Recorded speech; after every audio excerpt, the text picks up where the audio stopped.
Hi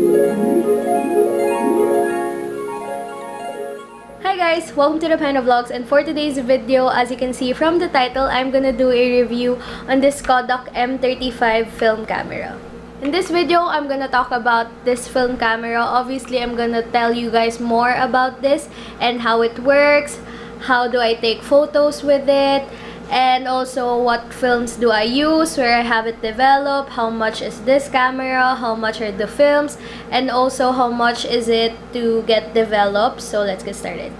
So this is the Kodak M35. As you can see, it's color yellow. It's super vibrant. Ang ganda ng color niya. There's also lilac and mint green, pero this is the one that I got. It has flash right here, and then this is the viewfinder, and of course the lens, and this is where you switch on the flash, and sa side ganyan lang siya, and at the back ayan ulit yung viewfinder, and then here mo ilalagay yung film, and then this one is yung pang wind and rewind ng film, and on top dito yung parang iniikot mo yung film, and then ito yung shutter. Tapos meron din siyang number of films or number of shots na na-take mo na. And then this one yung indicator ng flash. And then on the bottom, this is where you put the battery. And then here is para ma-release yung film. On this side naman, dito yung parang switch para mabuksan mo tong back flap. The Kodak M35 is actually a reusable film camera, so hindi siya ganun ka-wasteful. Unlike yung mga disposable cameras na itatapon mo na lang once na gamit mo na yung mga films and na-develop mo na sila. So, ayan, this one is more practical for me. Anyway, let's talk about the camera first. So, this has a fixed focus lens.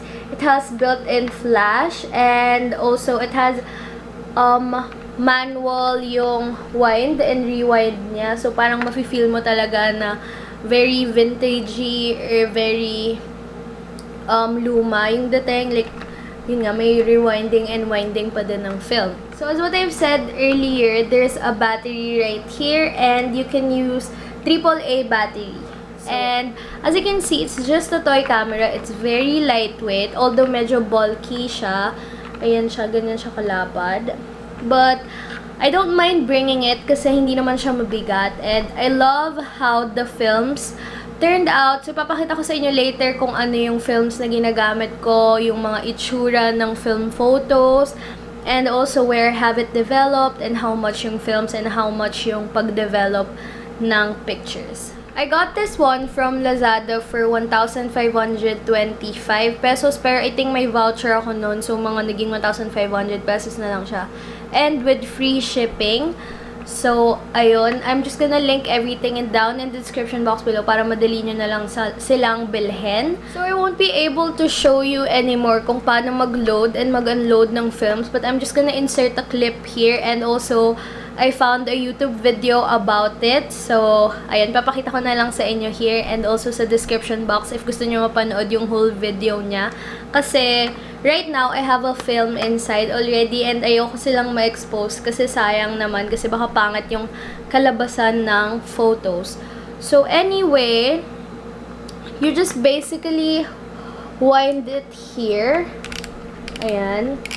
And then, once it stops, ayan, pag narinig nyo yung ganong sound, that means pwede ka nang mag-photo. So, let's take this. So, I'm just gonna do a selfie. And then, if you want to use the flash, you can switch it here. As you can see, ayan, dyan. And then, you just have to wait for a few seconds para magkaroon ng ilaw. So, as you can see, ayan, may ilaw na. And then, let's just wind it again.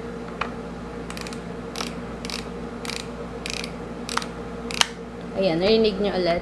So, as you can see, it says here 3 kasi 3 na yung films na nagamit ko or 3 na yung na-shots ko kasi may isa pa akong na-take kanina. So, let's try it one more time. So, ayan, nakita nyo may flash. And now, when you rewind it, ayan, makikita nyo na nagbabago yung count dito. So, dun basically nyo malalaman kung ilan na yung shots na na-take nyo and if mauubos na yung film nyo. Now, let's talk about the films. And I've actually tried 4 films already, pero 3 pa lang yung napapadevelop ko. So, yung isa, ngayon, yun yung nasa loob ng film cam ko. So, hindi ko pa siya napapadevelop. And yun nga, hindi pa siya paubos kasi 4 pictures pa lang yung natitake ko. The first thing that I have here is this Fujifilm Fuji Color 200, which has 36 exposures. So that means you can take 36 film shots with this one. So medyo madami na din yun kasi may iba 27, 18 yung nakikita ko. And when you get it, it comes in this parang film canister and naka-box din siya. Kasi this one nga, gamit na siya and kailangan ko na siyang ipa-develop. And this is 384 sa Lazada. And another one that is similar to this is the Kodak Color Plus 200, and same din sila, 36 yung exposures, and ISO nila is parehong 200. However, that one is only 379 pesos. And sometimes, may makikita akong mas mura yung Fuji, merong mas mura yung Kodak. Actually, nagdi-depend talaga sila sa mga resellers and mga IG shops, Shopee accounts, and Lazada sellers. So, ayun, mag-base na lang kayo doon sa mga mas mura or alin yung may free delivery and stuff like that. So, ito yung nakita ko sa internet. ISO 200 films are generally an all-around type film for still photos, and it has better flash distance compared to ISO 100 na films. I have never tried ISO 100 and never pa ako nakakita nun online, so yun, hindi ko pa siya natatry. Another film that I have is this Kodak Ultramax, which has ISO 400. So ito yung nandito din sa film camera ko. Ito yung nakalagay sa loob. So I have 2, and this is my extra already. So ayun nga, ganito yung itsura niya when in a box. And hindi ko pa to natatry ipa-develop kasi nga ngayon ko pa lang siya ginamit and wala pa akong idea kung ano yung photos na mabibigay niya or kung anong turnout ng photos, kung maganda ba or what. And this one is actually 755 pesos for 2 already. So when you divide it by 2, is only 377 pesos. So medyo same lang sila nung price nung 200 na ISO na film, which is a lot better. I mean, this is a lot better kasi 400 na yung ISO niya. Mas maganda yung mas mataas na ISO, especially pag dark yung i-picture nyo or medyo gloomy or indoor photos yung iti-take. Another film that I've tried, actually ito yung first film na na-try ko, and it's actually the Fujifilm Fujicolor Superia Extra 400. So it's basically the same with this one. It has 400 na ISO. It also has 36 exposures, and that's 508 pesos. It's quite expensive, pero I was so happy kasi hindi ako bumili nun. Yung cousin ko, pinasalubungan niya ako nung film na yon nung galing sila sa Japan.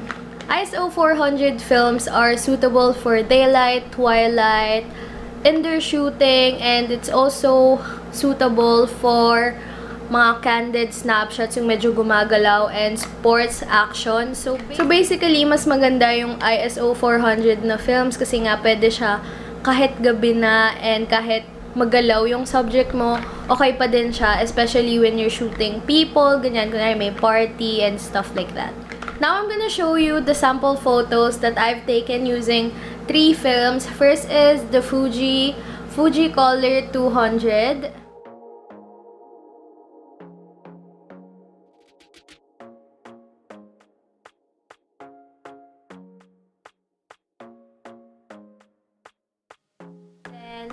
The Kodak Color Plus 200,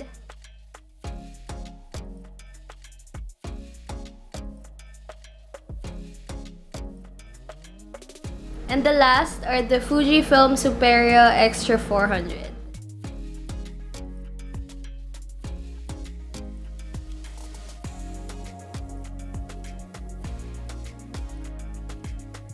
And now, where do I get my film photos developed?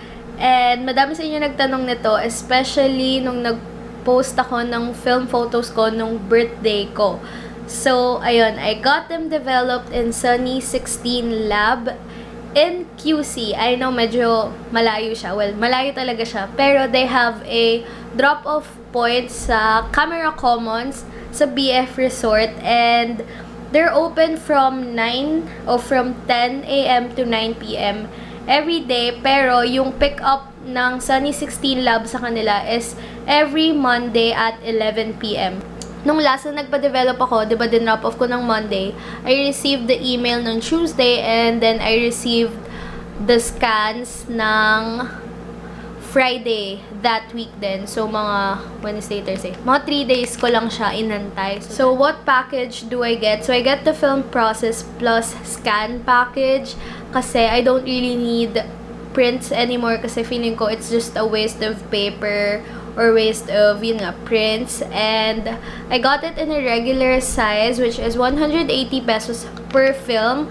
So, basically, ito 180 na plus 180. And then, when you drop it off sa mga drop-off locations nila, there's additional handling fee, which is, I think, 40 pesos. So, basically, nga, 180 pesos plus 40. And, kinuha ko lang yung regular size since, yun nga, pang social media lang naman and for keepsake lang ng photos. Pero, they have other sizes naman if you prefer. I would also put the link of Sunny 16 Lab down in the description box below para makita nyo yung site nila and kung ano-ano pa and kung san-san pa yung mga drop-off locations nila. That is it, guys. I hope you enjoyed watching this video, and I hope I sold you guys on this Kodak M35 because I really love it. I love the film photos na nabibigay nito. And guys, I'm actually using a mic right now. Hopefully, the audio is better. I got the Boya MM1. I got it from Lazada and dumating siya kanina, so now I'm trying it now. Hopefully talaga maging okay na yung audio natin. Don't forget to click the like button, subscribe to my channel, and click the bell button right beside it so that you will be notified every time that I post. And comment down the color that you want to get if you're planning to buy this Kodak M35. That is it. God bless.